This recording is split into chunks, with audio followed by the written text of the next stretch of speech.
This is WFYI News Now. It's May 23rd, and I'm Drew Daudelin. On today's show, Indianapolis Motor Speedway's commitment to diversity, equity, and inclusion efforts. 9 international students in Indiana are no longer subject to immediate deportation. And Indiana, along with other states across the country, improved support for maternal mental health, but only slightly. So the need is massive, and the policies to address the need are not occurring at the rates we know that they need to.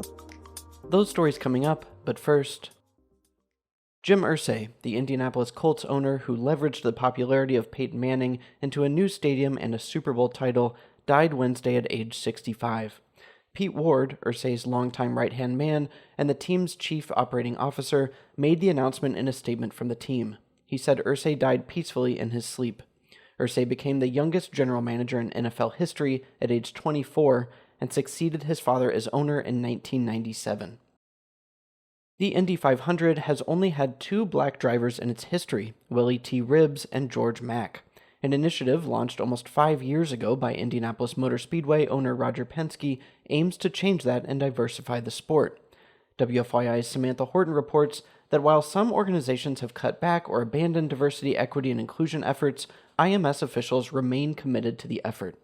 The Race for Equality and Change launched in 2020 following the death of George Floyd, a black man that was murdered by a Minneapolis police officer. In response, many businesses made diversity, equity, and inclusion pledges.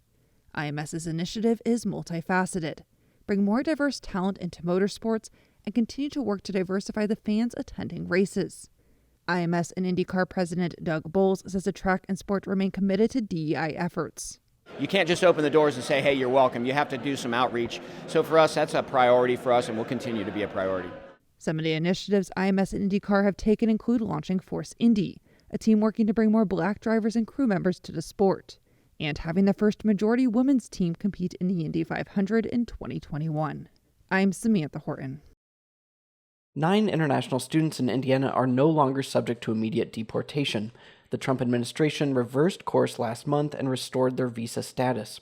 WFYI's Zach Castle reports on why their cases remain open, even though the students are continuing their studies. The Trump administration abruptly deleted the students' F-1 visa records in early April. It was part of a Department of Homeland Security initiative to find and deport students with criminal histories. The ACLU of Indiana filed lawsuits on behalf of the students. They argued that the administration canceled the visa records without notice.